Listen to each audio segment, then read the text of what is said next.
नमस्कार दोस्तों और स्वागत है आपका 100% इंग्लिश के यूट्यूब चैनल पर। दोस्तों आज हम स्टार्ट करने वाले हैं इग्नू बीए इंग्लिश ऑनर्स का एक बहुत ही इम्पोर्टेंट और थोड़ा सा complex paper BEGC 102 European classical literature. आज के इस वीडियो में हम इसको वन शॉट में कवर करेंगे। सबसे पहले हेड करते हैं ब्लॉक वन की तरफ, जो है होमर की लिखी हुई grand epic the Iliad. Consider करो कि आपको इस टेक्स्ट के बारे में कुछ नहीं पता है। मैं एकदम जीरो से स्टार्ट करूंगा, तो चलिए बिना किसी देर के बिल्कुल स्क्रैच से शुरू करते हैं। सबसे पहले द इलियड का हिस्टोरिकल बैकग्राउंड समझते हैं। ये एक एंशियंट ग्रीक एपिक है जो लगभग 8th सेंचुरी बीसीई में कंपोज की गई थी, लेकिन इसकी स्टोरी सेट है मैक्सिनियन पीरियड में, यानी 12th या फिर 13th सेंचुरी बीसीई के आसपास। यहाँ आपको एपिक ट्रेडिशन के कुछ टेक्निकल टर्म समझने होंगे। आप इस पॉइंट पर खास ध्यान दीजिए, क्योंकि शॉर्ट नोट्स यहाँ से पूछे जा सकते हैं। होमर ने अपने पोयम में इन्वोकेशन ऑफ द म्यूज का यूज किया है, जहां पोएट डिवाइन इंस्पिरेशन मांगता है। एक और बहुत इंपॉर्टेंट पॉइंट है, ये एपिक इन मीडियाज रेस स्टार्ट होती है, जिसका मतलब है in the middle of the things. यानी हमें पूरे 10 साल लंबी ट्रोजन वॉर की कहानी नहीं पढ़नी, सिर्फ 10th ईयर के कुछ 50 दिनों की कहानी पढ़नी है, जो प्योरली एक हीरो के गुस्से पर फोकस करती है। अब आते हैं हमारे मेन प्लॉट पर। स्टोरी स्टार्ट होती है ग्रीक कैंप से, जहां एक भयंकर प्लेग फैला हुआ है, एक बीमारी फैली हुई है। ग्रीक फोर्सेस का सुप्रीम कमांडर एगमेमन, उसने अपोलो के प्रीस्ट की बेटी क्रिसिस को कैप्टिव बना लिया, और इस वजह से अपोलो ने प्लेग भेजा है। जब एगमेमन पर प्रेशर पड़ता है कि वो लड़की को वापस भेज दे, तो वो ईगो में आकर अपने सबसे बेस्ट वॉरियर एक्लीज की वॉर प्राइज ब्रेसेस को पब्लिकली छीन लेता है। इस पब्लिक इंसल्ट से एक्लीज इतना ट्रिगर होता है कि वो वॉर से विड्रॉ कर लेता है। इसमें हमको ये याद रखना है कि एक्लीज का गुस्सा, जिसे एंशियंट ग्रीक में मेनेस कहते हैं, इस पूरे एपिक का सेंट्रल डिराइविंग फोर्स है। जब एक्लीज नहीं लड़ता, तो ग्रीक्स बुरी तरीके से डिफीट फेस करने लगते हैं। ट्रोजन प्रिंस हेक्टर इतना आगे आ जाता है कि वो ग्रीक शिप्स को आग लगाने वाला होता है। ऐसे क्रिटिकल टाइम पर एक्लीज का क्लोजेस्ट कंपेनियन पेट्रोकुलस उसकी आर्मर पहनकर लड़ने जाता है, ताकि ट्रोजन्स डर जाएं। वो थोड़ी देर के लिए सक्सेसफुल होता है, लेकिन एंड में हेक्टर उसे गॉड की हेल्प से मार देता है। बस यहाँ से स्टोरी का टर्निंग पॉइंट आता है। एक्लीज का गुस्सा अब एक मेवन से हटकर पूरी तरीके से हेक्टर पर आ जाता है। वो एक नई डिवाइन आर्मर पहनकर बैटल फील्ड में उतरता है और एक एब्सोल्यूट फोर्स ऑफ डिस्ट्रक्शन बन जाता है। वो हेक्टर को बुरी तरीके से मारकर उसकी डेड बॉडी को अपने चैरेट से बांधकर कई दिनों तक घसीटता रहता है। एपिक का एंड कैसे होता है? बुक 24 में एक इमोशनल क्लाइमैक्स आता है। हेक्टर का एज्ड फादर किंग प्रियम अकेले चुपके से एक्लिस के टेंट में आता है और अपने बेटे की म्यूटिलेटेड बॉडी को मांगता है। जब प्रियम उस आदमी के सामने हाथ जोड़ता है जिसने उसके बच्चे को मारा है, तो एक्लिस रो पड़ता है, क्योंकि उसे अपने खुद के बूढ़े बाप पेलेस की याद आ जाती है। दोनों दुश्मन एक साथ रोते हैं, ह्यूमैनिटी शेयर करते हैं, और एपिक हेक्टर की फ्यूनरल के साथ शांति से एंड होती है।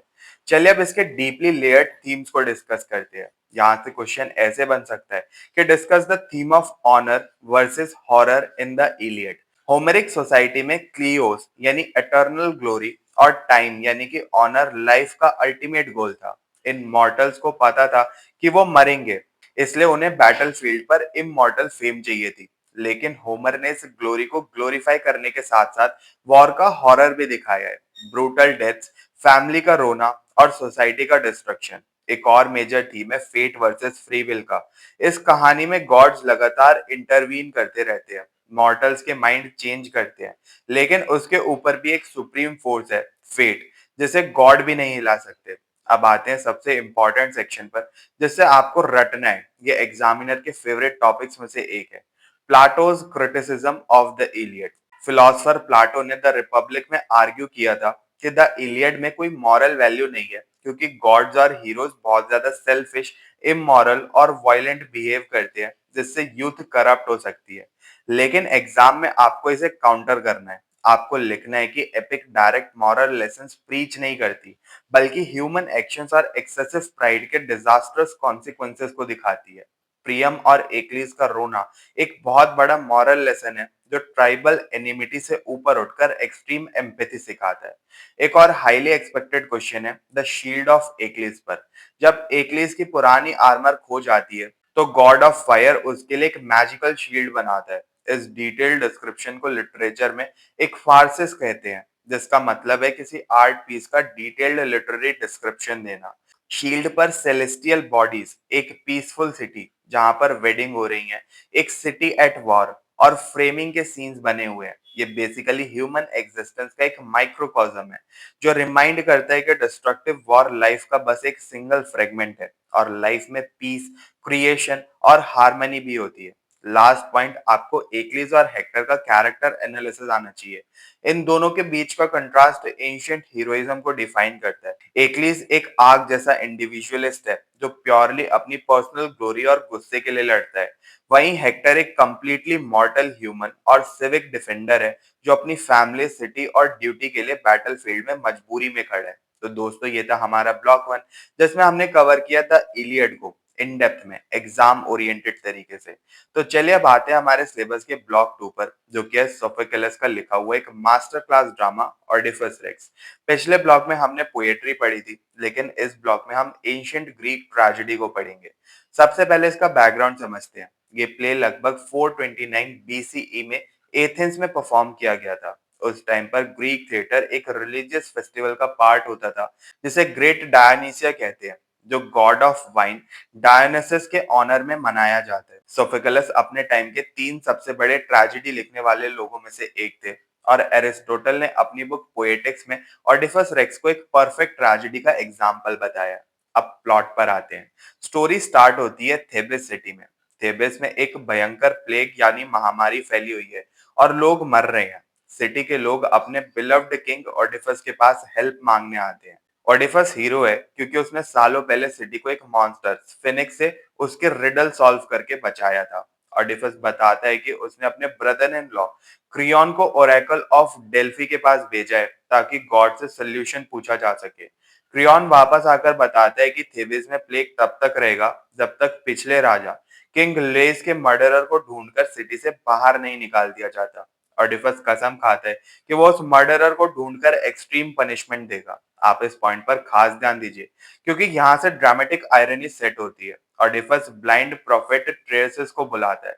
ट्रेसिस सच जानता है और पहले कुछ बोलने से मना करता है, लेकिन जब ऑडिपस उसकी इंसल्ट करता है तो ट्रेसिस फाइनली बोलता है, you are the polluter of the land, यानी तुम ही वो मर्डरर हो जिसे तुम ढूंढ रहे हो। ऑडिपस को लगता है कि ट्रेसिस और क्रियन मिलकर उसके खिलाफ कोई साजिश कर रहे हैं। ऑडिपस की वाइफ क्वीन जोकास्टा उसको शांत करने आती है। वो कहती है कि प्रोफेसीज और ऑरेकल्स पर विश्वास मत करो।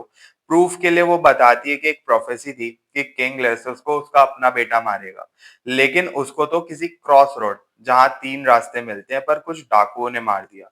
इसमें हमको ये याद रखना है कि जोकास्टा का इंटेंशन ऑडिपस को कंफर्ट करना था, लेकिन क्रॉस रोड वर्ड सुनते ही ऑडिपस डर जाता है। उसे याद आता है कि थेबिस आने से पहले उसने भी एक क्रॉस रोड पर एक ओल्ड मैन को मारा था। जैसे जैसे इन्वेस्टिगेशन आगे बढ़ती है, एक मैसेंजर कॉरिन्थ से आता है और बताता है कि किंग पॉलिबस मर गए हैं। ऑडिपस खुश हो जाता है क्योंकि उसे लगता है कि पॉलिबस उसके फादर हैं और उसने एक प्रोफेसी के डर से कॉर्नेथ छोड़ा था कि वो अपने फादर को खुद मारेगा और अपनी मदर से शादी करेगा। लेकिन मैसेंजर बताता है कि ऑडिपस एडॉप्टेड था।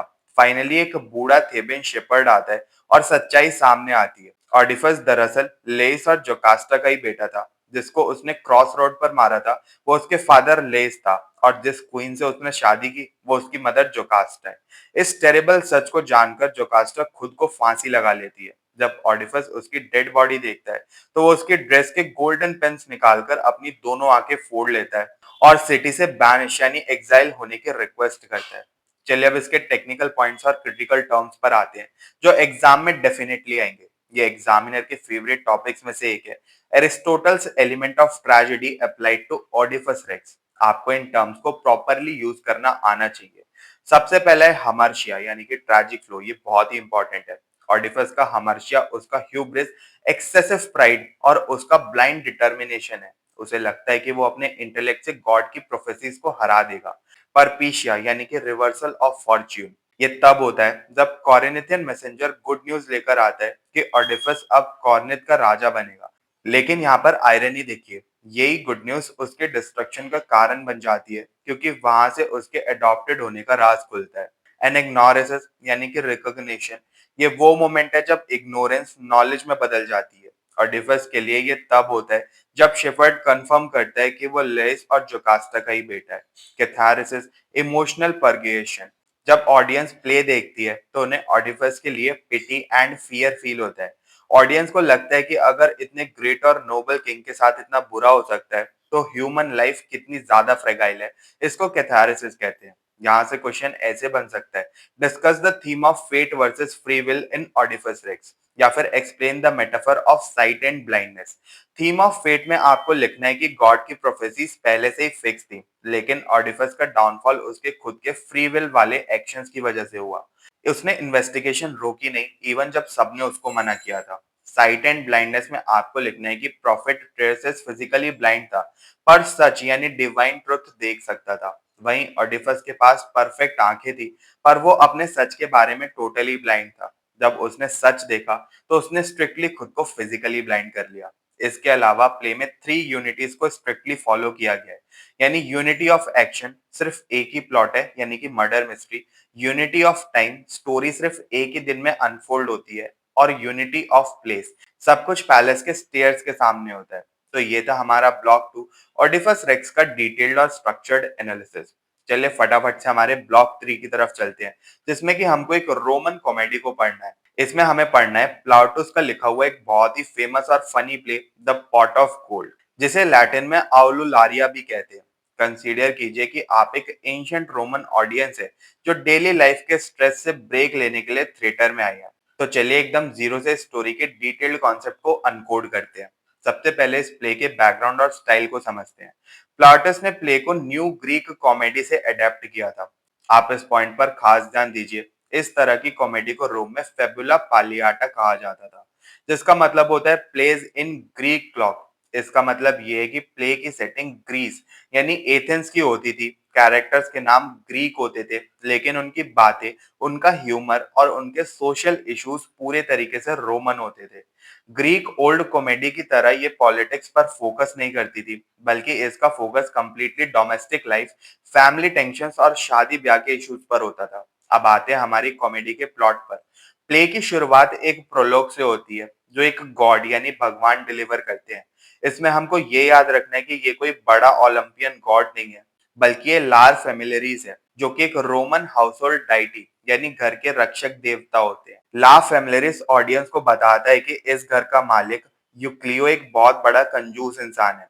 यूक्लियो की एक जवान बेटी है जिसका नाम फिड्रिया है। फिड्रिया ला फेमिलिस की बहुत पूजा करती है, इसलिए देवता ने उसकी शादी के डाउरी, उसके दहेज का इंतजाम करने के लिए यूक्लियो को उसके दादा का छुपाया हुआ सोने का मटका, पॉट ऑफ गोल्ड, ढूंढने में मदद की है। अब यहाँ से हमारा टाइटल भी डिराइव होता है, पॉट ऑफ गोल्ड। लेकिन यहाँ पर एक ट्विस्ट है। फेड्रिया सीक्रेट तरीके से प्रेग्नेंट है, क्योंकि एक फेस्टिवल के दौरान लाइकोनिडीज नाम के एक यंग अमीर लड़के ने उसके साथ फिजिकल असॉल्ट किया था। जब यूक्लियो को वो पॉट ऑफ गोल्ड मिलता है तो वो उसे किसी को बताता नहीं है, बल्कि अमीर बनने की खुशी के बजाय वो एक्सट्रीम पैरानोया और टेंशन में चला जाता है। उसे लगता है कि उसका नौकर, उसके पड़ोसी, यहाँ तक कि एक मुर्गा, एक रूस्टर भी उसका सोना चुराने की कोशिश कर रहा है। तभी यूक्लियो का अमीर और बूढ़ा पड़ोसी मेगाडोरस, जो रैंडमली लाइकोनिडीज का अंकल भी है, यूक्लियो के पास आता है और बिना किसी डाउरी के फेड्रिया से शादी करने का प्रपोजल रखता है। यूक्लियो लालची तो है ही, तो वो मान जाता है, पर उसे लगता है कि मेगाडोरस को जरूर उसके गोल्ड के बारे में पता चल गया है और उसकी नजर उसके गोल्ड पर है। शादी की तैयारियों के बीच बहुत सारा स्लैपस्टिक ह्यूमर होता है। यूक्लियो बार बार अपना गोल्ड अलग अलग जगह छुपाता रहता है, लेकिन लाइकोनिडीज का एक बहुत ही चालाक स्लेव है जिसका नाम है स्ट्रोबिलस। स्ट्रोबिलस उस गोल्ड को छुपाते हुए उसको देख लेता है और उसे चुरा लेता है। जब लाइकोनिडीज को पता चलता है कि उसके स्लेव ने चोरी की है, तो वो स्ट्रोबिलस को गोल्ड वापस करने पर मजबूर करता है और यूक्लियो के सामने अपनी गलती, फेड्रिया की प्रेगनेंसी वाली बात को भी कन्फेस कर लेता है। प्ले के एंड में सब ठीक हो जाता है। यूक्लियो की कंजूसी की बीमारी खत्म हो जाती है। वो खुशी खुशी वो pot of gold young couple को डाउरी के रूप में दे देता है और लाइकोनिडीज और फेड्रिया की शादी हो जाती है। चलिए अब हम इस प्ले के मोस्ट इंपॉर्टेंट थीम्स पर चलते हैं, जो एग्जाम में पूछे जा सकते हैं। यहाँ से क्वेश्चन ऐसे बन सकता है, discuss Euclio as a comic miser and the theme of greed in the play. Euclio एक ऐसी साइकोलॉजिकल स्टेट में है जहां वेल्थ उसे आजादी नहीं दे रही, बल्कि उसने खुद को एक साइकोलॉजिकल प्रिजन में डाल दिया है। रोमन कॉमेडी में ऐसे कैरेक्टर को एगिलास्ट कहते हैं, यानी एक ऐसा इंसान जो ना खुद खुश होता है ना दूसरों को खुश होने देता है। प्लाटोस कॉमेडी के थ्रू मैसेज देते हैं कि एक्सट्रीम मटीरियलिज्म और ग्रीड इंसान को सोसाइटी और ह्यूमन रिलेशनशिप से पूरी तरीके से आइसोलेट कर देती है। एक और बहुत बड़ा थीम है मास्टर स्लेव डायनेमिक का। ये एग्जामिनर के फेवरेट टॉपिक्स में से एक है। रोमन कॉमेडी में क्लेवर स्लेव का आर्केटाइप बहुत ही कॉमन है। कैरेक्टर्स जैसे स्ट्रॉबिलस या फिर स्टाफिला पूरे प्लॉट को ड्राइव करते हैं। प्लॉटस यहाँ एक शार्प सोशल कमेंट्री करते हैं।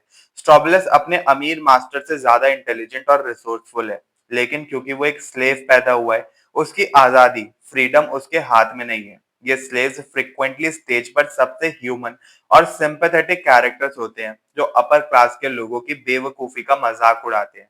लास्टली हमें condition of women and marriage system को भी समझना होगा। प्ले में मेगाडोरस एक लंबा मोनोलॉग देता है जहां वो रिच वाइफ्स को क्रिटिसाइज करता है और कहता है कि वो डाउरी लाती हैं और फिर अपने हस्बैंड्स को डोमिनेट करती हैं। इससे हमें पता चलता है कि रोमन मैरिज एक इकोनॉमिक ट्रांजैक्शन था। सबसे आयरॉनिक और इम्पोर्टेंट पॉइंट ये है कि फेड्रिया, जिसके आसपास पूरी कहानी घूमती है, वो पूरे प्ले में एक बार भी फिजिकली स्टेज पर नहीं आती, बस ऑफ स्टेज उसके रोने की आवाज आती है। ये फिजिकली शो करता है कि एंशियंट रोम में औरतों का स्टेटस कितना मार्जिनलाइज था। उन्हें सिर्फ एज अ प्रॉपर्टी एक्सचेंज किया जाता था। तो दोस्तों, ये था हमारा ब्लॉग 3, जिसमें हमने द पॉट ऑफ गोल्ड को डिस्कस किया और देखा है कि इंसान का लालच कैसे उसके लिए साइकोलॉजिकल टेंशन बन सकता है। अब हम कवर करते हैं ब्लॉग 4 को, जिसमें हम पढ़ेंगे दो महान रोमन पोएट्स को। एक है होरास और दूसरे हैं ओविड। ये दोनों ही अगस्तियन एज के राइटर्स हैं। प्राइमरीली जब रोम एक रिपब्लिक से एम्पायर बन रहा था, अगस्टस सीजर के अंडर। कंसीडर कीजिए कि आपको इनके बारे में कुछ नहीं पता है। हम एकदम स्टेप बाय स्टेप डीपली समझते हैं। सबसे पहले बात करते हैं होरास की। होरास अपने सटायर्स के लिए बहुत ही ज्यादा फेमस है, लेकिन उनका सटायर पुराने ग्रीक या रोमन राइटर्स जैसा एग्रेसिव और गुस्से वाला नहीं है। उन्होंने एक नया स्टाइल डेवलप किया है, जिसे सेर्मो कहते हैं, यानी एक माइल्ड, कन्वर्जेशनल और सेल्फ डेप्रिशिएटिंग, यानी अपना ही मजाक उड़ाने वाला स्टाइल। हमारे सिलेबस में उनका सटायर 1:4 है, जो कि एक ऑटोबायोग्राफिकल पोयम है। इसमें हमको ये याद रखना है कि हॉरेस इस पोयम में अपने सटायर्स लिखने के स्टाइल को डिफेंड करते हैं और बताते हैं कि वो लोगों की बेइज्जती करने के लिए नहीं, बल्कि एलिट दोस्तों के सर्कल में मॉरल सेल्फ इम्प्रूवमेंट के लिए लिखते हैं। ये एग्जामिनर के फेवरेट टॉपिक्स में से एक है, हॉरेस और उनके फादर का रिलेशनशिप। हॉरेस के फादर एक फ्रीडमैन, आजाद हुए गुलाम थे, फिर भी उन्होंने हॉरेस को एलीट एजुकेशन दी। उन्होंने हॉरेस को फिलॉसफी थ्योरी से नहीं, बल्कि रियल लाइफ एग्जाम्पल से सिखाई। वो सोसाइटी के बुरे लोगों को दिखाकर कहते थे कि देखो, तुम्हें स्केयर क्रोज जैसा नहीं बनना है। ये एम्पेरिकल और प्रैक्टिकल मॉरल एजुकेशन का पॉइंट एग्जाम में जरूर से लिखिएगा।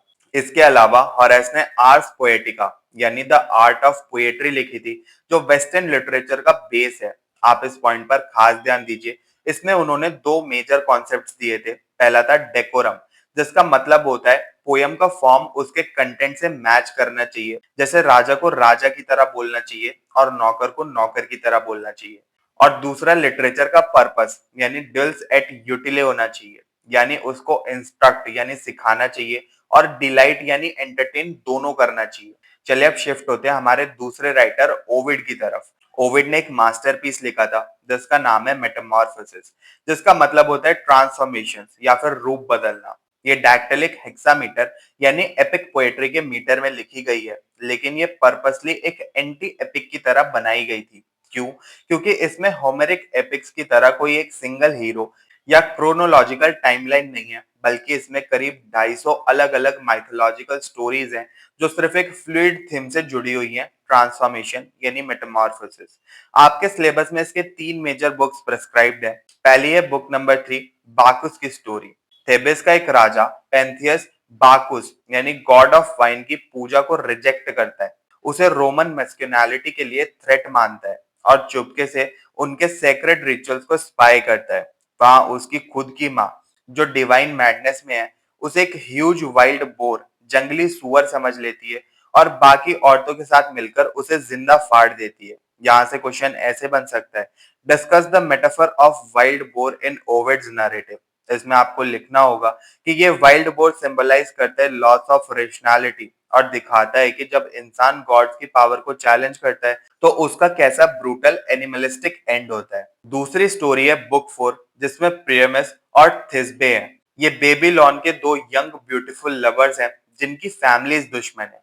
ये एक दीवार के छेद से बातें करते हैं और एक रात टॉम के पास मिलकर भागने का प्लान बनाते हैं। थिस्बे पहले आती है, पर एक खून से सनी लायनस को देखकर डर के केव में भाग जाती है और अपना शॉल गिरा लेती है। पायरेमिस आकर वो खून से सना श्रेडेड शॉल देखता है, सोचता है कि थिस्बे मर गई है और ट्रैजिक गिल्ट में खुद को भी मार लेता है। थिस्बे वापस आती है और अपने लवर को मरा हुआ देखकर खुदकुशी कर लेती है। उनका इंटरमिंगल्ड खून मलबरी ट्री के रूट्स में जाता है, जिससे उसके सफेद फ्रूट्स हमेशा के लिए डार्क पर्पल हो जाते हैं, उनका मेटामॉर्फोसिस हो जाता है। और आखिरी और सबसे डार्क स्टोरी है बुक नंबर 6, फिलोमेला, प्रोक्ने और टेरेस की कहानी। थेरेस का राजा टेरेस अपनी भाभी फिलोफेला का रेप करता है और उसका एक सच छुपाने के लिए उसकी जीभ यानी उसकी टंग काटकर उसको अकेला छोड़ देता है। पर फिलोमेला हार नहीं मानती।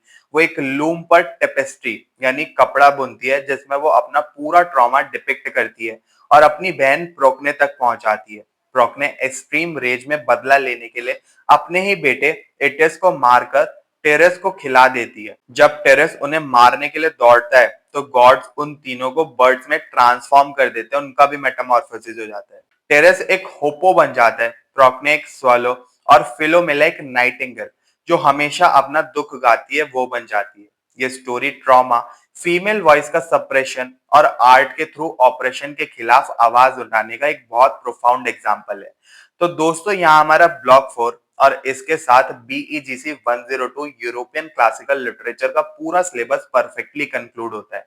अगर आप in deeply research themes, technical classical terms जैसे कि हमार्शिया था और एक एक्सीलेंट फॉर्मेट को अपने एग्जाम्स में यूज करेंगे तो आप एग्जामिनेशन में एब्सोल्यूट टॉप मार्क्स स्कोर करने के लिए बिल्कुल तैयार है। मुझे पूरी उम्मीद है कि आपको ये वीडियो से अपने एग्जाम्स के लिए सारे डाउट्स क्लियर हो गए होंगे। अगर फिर भी आपके कोई भी डाउट्स हैं तो आप कमेंट सेक्शन में जरूर से पूछ सकते हैं। अगर आपको ये वीडियो पसंद आई हो तो इसको लाइक और शेयर जरूर करें और 100% इंग्लिश चैनल को सब्सक्राइब कर लें और ऐसे डिटेल्ड और इंसाइटफुल वीडियोस के लिए। मिलते हैं फिर अपने नेक्स्ट वीडियो में, तब तक के लिए happy studying and best of luck for your upcoming examinations.